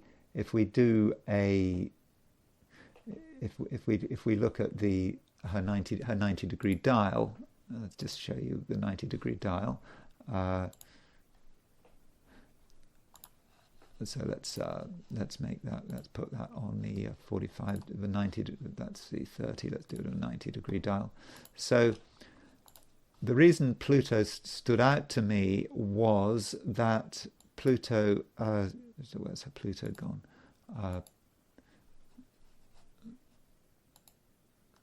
So there's her Pluto. And what struck me about her Pluto is that her Pluto is on her Mars-Saturn midpoint. And so, Mars-Saturn is the death pair. It's to do with death. It can be about death. It's not always about death. Very often it's not about death. But Pluto conjunct the Mars-Saturn midpoint, as it's happened, represents a death that has caught everyone's attention. Pluto is a transpersonal planet, and her death has had an impact on America. I mean, I think the month after she died, I think the House of Representatives passed what they called it, something like a Laken Riley bill, the Laken Riley Act, which said that that migrants who committed a burglary or a crime or a theft had to be detained. Of course, one of the worries that people have in this case is that when illegal immigrants were detained for committing crimes, not like murder, but more sort of minor crimes, they were often released. And certainly the person who is in the dock for her crime, I think, did commit less serious crimes beforehand. And the question is, why was he not detained, and why was he allowed to just continue, assuming he committed the crime, which of course I suppose is innocent until proven guilty. So yeah, she does have Pluto on the Mars-Saturn midpoint. She also has Pluto on the Jupiter-Uranus midpoint, but I think we need to bear that in mind. So another thing about her chart is she's got a Sun-Venus conjunction. And, I've said on quite numerous occasions that Sun-Venus conjunction is not fortunate in many cases, because Venus, in a female chart, Venus represents the woman, and it's a combust Venus. It's too close to the sun, and the sun represents someone who is maybe holding her back, is perhaps restricting her, is abusing her. Yeah, now, that is something in her chart anyway, and women who have Sun-Venus conjunctions can have problems with, for example, domineering men who don't respect them. Likewise, men who have Sun-Venus conjunctions sometimes can be disrespectful to the women in their lives. But she has got that Sun-Venus conjunction, and unfortunately, in this case, the Sun-Venus conjunction said something about perhaps what happened to her in the end. It may have turned her into a victim, and so there are a couple of not particularly fortunate things in her chart. As far as what was happening at the time of her death, we don't know exactly what time she died. The attack, I think it's happened somewhere between 9 a.m. and 1 p.m. So there was a 4-hour window I think it was on February the 22nd, 2024 in Athens, Georgia. So what is somewhat disturbing about this is her Neptune. I mean, Neptune is a transpersonal planet, and normally we don't associate Neptune with personal events unless that Neptune is really strongly configured in your chart. But at the time of the attack, which was on February 22nd, 2024, we had a Venus-Mars conjunction. So there was a very close Venus-Mars conjunction on that day. And so Venus and Mars, I suppose, as a pair, is about sex. And I suppose you could say Venus-Mars could be about an attack which has a sexual motivation. There's a Venus-Mars conjunction. And this Venus-Mars conjunction was right on her Neptune. And so how do we understand that? And I suppose you could say that Laken Riley's Neptune in Sagittarius, it's representative of her generation. That could be a way of seeing it. It's saying what her generation experiences, young woman with Neptune in Aquarius, and Venus-Mars is right on that Neptune. So a representative of that generation is attacked. That's one way of looking at it. But you could also see it on a collective level, that maybe, I won't say it had to happen, but with her death, it's had a huge collective role, a collective importance. It was one of the many contributors to Kamala Harris's defeat, and it was perhaps one of the many contributors to people starting to have a really negative view of the border immigration policy under Biden. And so that Venus-Mars conjunct Neptune was hitting her Neptune. Her Neptune was not just about her. It was about the collective, and it was about her generation and how it became a major cause. And so I think that really does need to be thought about. Also, we had there was a Chiron North Node conjunction at the time of her killing, and this Chiron North Node conjunction was trine her Pluto. Now, I don't normally use trines when thinking about midpoints, but just remember her Pluto is on her Mars-Saturn midpoint, and so maybe we were talking about a trine to her Mars-Saturn midpoint, the node and the Chiron trining Pluto, and which Pluto in itself was again on the Mars-Saturn midpoint. So that aspect certainly not fortunate, but it was a trine. And the North Node is, again, we're talking about destiny, and of course Chiron, we're talking about a wound here, and clearly it's not just a wound of a person, it's a sort of a wound of society. And then, remember, she's got a Sun-Venus conjunction. Her Venus is under pressure, under a lot of pressure, because of its conjunction to the Sun. And look at Uranus. Uranus, at the time of the attack, was at 1923 Taurus. Now, I don't know when she was born. I mean, at noon, her Venus was at 1923 Sagittarius. I doubt she was born exactly at noon, but her Venus was around 1923 Capricorn. So Uranus was trine her Venus. Uranus was trine her Sun.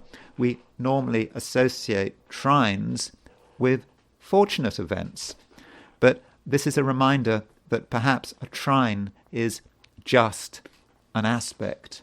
We shouldn't see it as being necessarily a good thing. I mean, it's like, going back to Kamala Harris, there were people who thought one reason they thought she was going to win the election was because let me get this right, because her progressed Sun was exactly sextile her Saturn. They saw sextile, that's a nice aspect, she's going to win. But I think that was a mistake, I think. To see sextile trine just because it's a sextile trine doesn't mean it's a good aspect, it's just an aspect. And so you could say that Uranus trine her Venus, Uranus trine her Sun. Uranus is a sudden event, it is an attack. And so that is a way one might see it. So as far as the attack itself and what impact it had on the US, and I think it certainly did have an impact. So looking at the attack, I've set this for 9 o'clock. I mean, we don't know exactly when it happened, but that Venus-Mars conjunction, now we see it as a collective event, and we see that Venus-Mars conjunction in Aquarius. And we have to think about, we have to think about how it might have impacted the United States.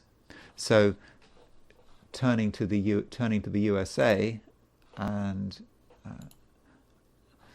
so inner wheel we've got the United States, outer wheel we've got the Laken Riley's death. And so this Venus-Mars conjunction at the time of the death is kind of on United States' South Node.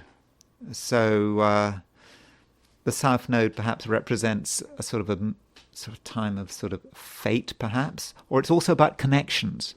So this Venus-Mars and the fact that it was a sort of sexual attack, sexually motivated murder, Venus-Mars on the United States' South Node, it definitely had an impact.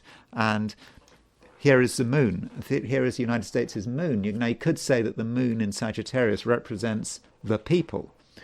And it's about what people are concerned about. And Mercury was conjunct the moon. So Mercury was just going past that conjunction of the moon. And it was additionally opposition Mercury was opposition Black Moon Lilith. So Mercury perhaps represents something coming to the surface, something being realized, something really coming out, and having an impact. And so those are a few thoughts about her death. I don't think I've got a great deal to say about it because, I don't have a time of birth and the trial is still going, but I thought I should just look at Laken Riley's horoscope briefly. The other thing I wanted to look at was the first ATACMS missile which was used on Russia prior to the invasion, on its pre-1991, on its post-1991 borders. So it happened in the region of Bryansk, which is in western Russia, always has been part of Russia, and this was the this was the ATACMS. This was the attack. It happened at 3:25 a.m. Moscow time on November the 19th, 2024.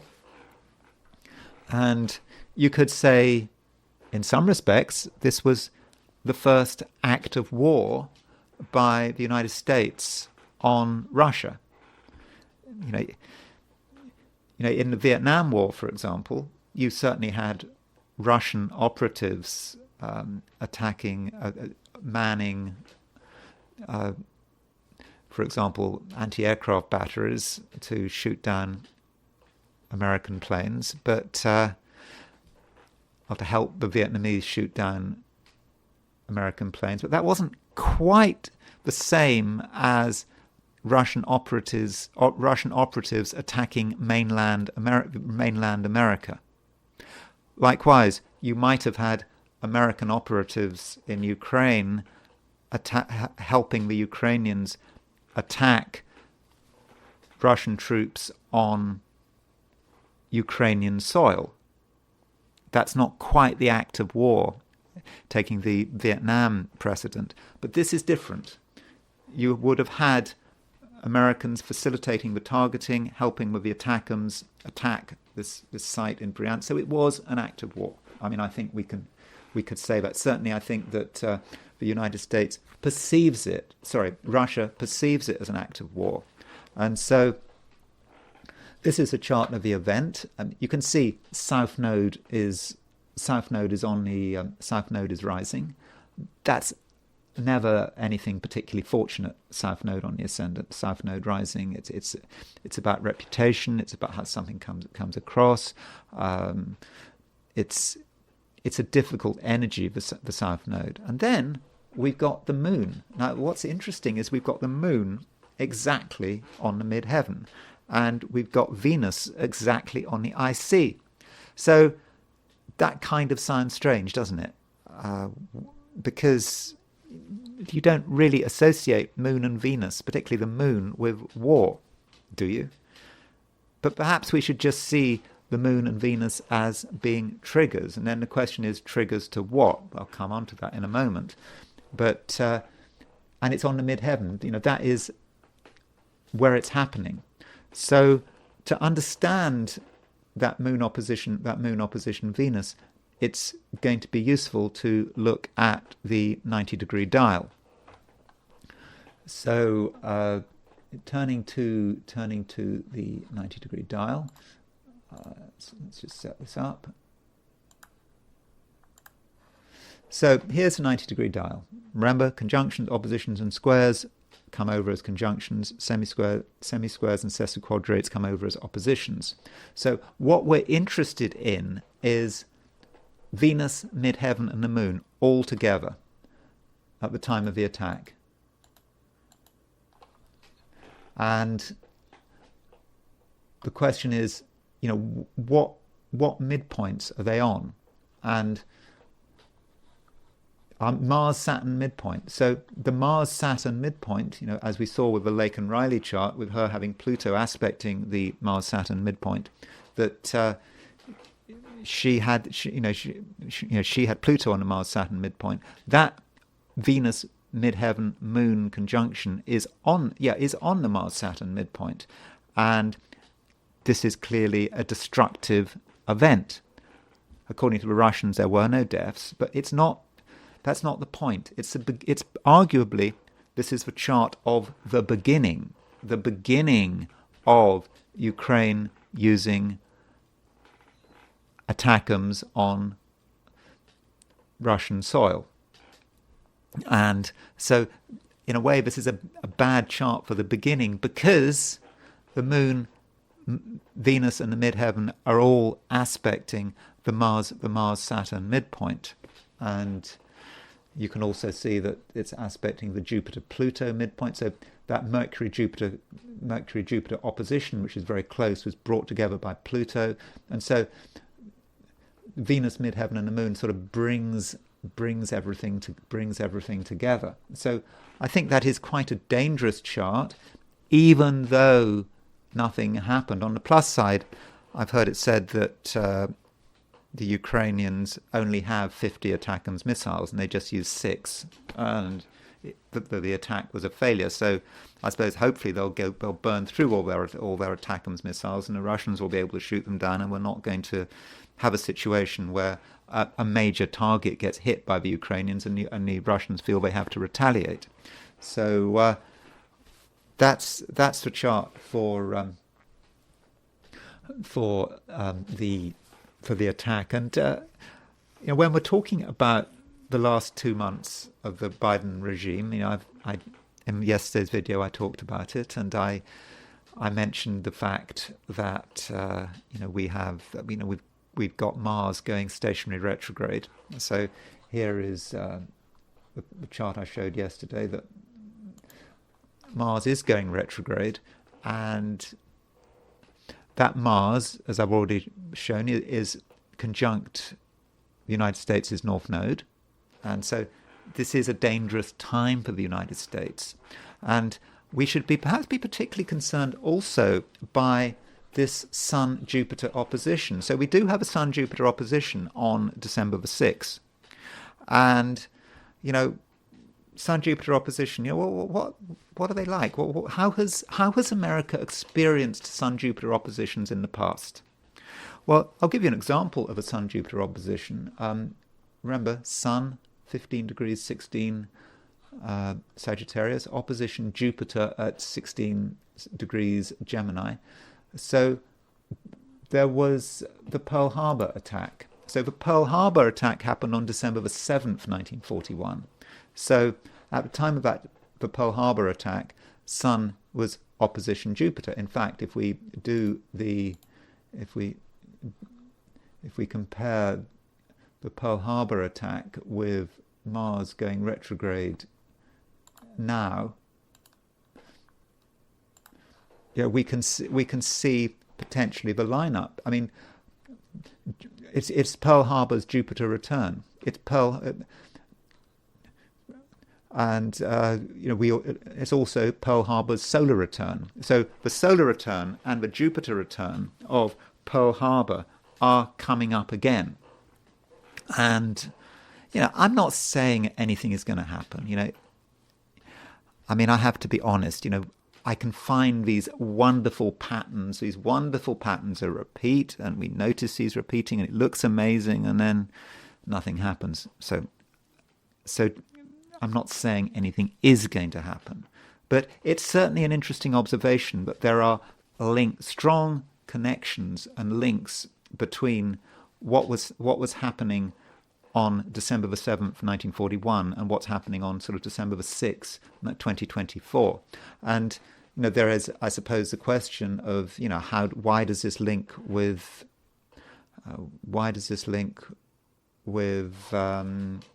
this Russian attack on Bryansk? Well, what is Russia going to do? What is Ukraine going to do? So if over the next couple of weeks Ukraine pulls off a spectacular, there's a missile gets through and it hits a very, very important target, it just may be the case that Russia feels it needs to retaliate. It may not retaliate directly. It may retaliate through someone else. It could just give someone a missile.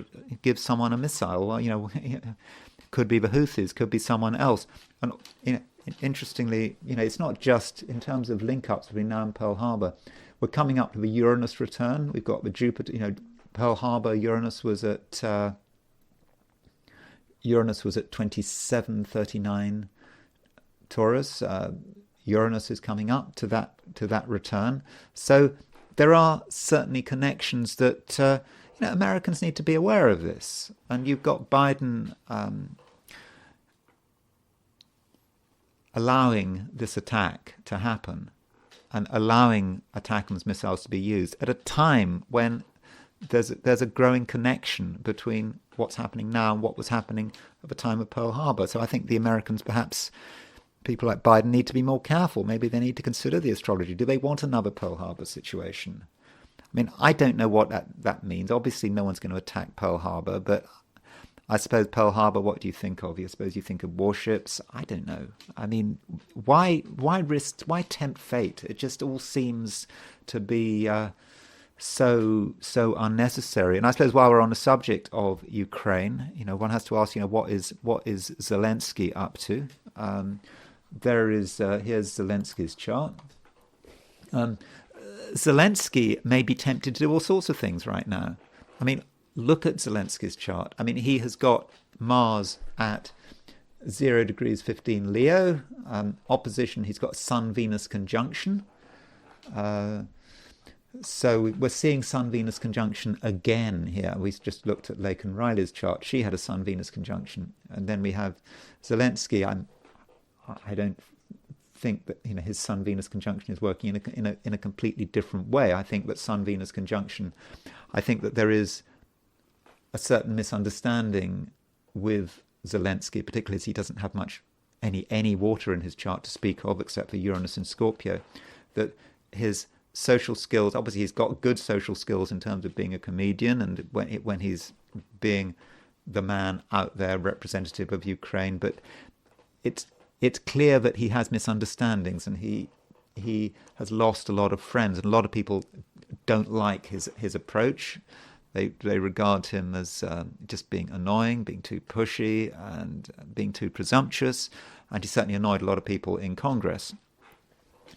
So, in terms of what's happening to him right now, okay, let's not look at the. Okay, this is his chart. This is a chart at the time of the Bryansk attack, which I'm sure he would have known about it. But what I just really wanted to look at was his Mars and Pluto. You can see that Pluto is about to be opposition Zelensky's Mars. So right now Pluto is in Aquarius. He has got it. It's happening. And Mars, he's just had his Mars return. He had his Mars return because he's got his Mars at 0 degrees Leo. So he had his Mars return at the time of the election. I think that part of it might have been the shock and the anger that Trump won. But Mars is now moving towards an opposition of his Sun-Venus conjunction. It's happening. So this is a time where Zelensky is going to be really tempted to just take things as far as possible. I'm guessing they've got their ATACMS. They're going to be wanting to really cause as much trouble as they possibly can. They're going to want to hit a major target. They're going to want to provoke the Russians in order to encourage the United States to come in. I mean, I think that's what they wanted to. That's what they kind of wanted to do. And Fidel Castro, there's a similarity there, by the way, between Zelensky and Fidel Castro. I mean, Fidel Castro, during the Cuban Missile Crisis, he was really gung-ho. I don't think he wanted the Russians to take out their nuclear weapons from Cuba. He was quite prepared to risk a nuclear confrontation between Russia and America. And I think the Russians had to tone him down. And so I think there is a little bit of a link there between Zelensky and Castro. But so with his Zelensky's Mars moving towards that opposition of the Sun and Venus and going retrograde. So Mars goes retrograde at 6 degrees 10 Leo, which is opposition his Venus. So that is cause for concern, and it underlines my point that the last 2 months of the Biden presidency, I think, could be very dangerous. Anyway, that's all I'm going to say for today. Thank you very much for watching. If you enjoyed this video, I'd be very grateful if you were to like it. If you're not subscribed, I'd be super grateful if you were to subscribe. I want to get to that 8,000 subscribers. I'm really close. Maybe I can get there today or tomorrow. Then I'm trying to get to 10,000 by Christmas, but I think that's going to be difficult. Anyway, thanks again for watching. Also, if you want to buy me a coffee, there's a link in the description. Anyway, so that's it. So thanks again for watching, and I will talk to you again tomorrow.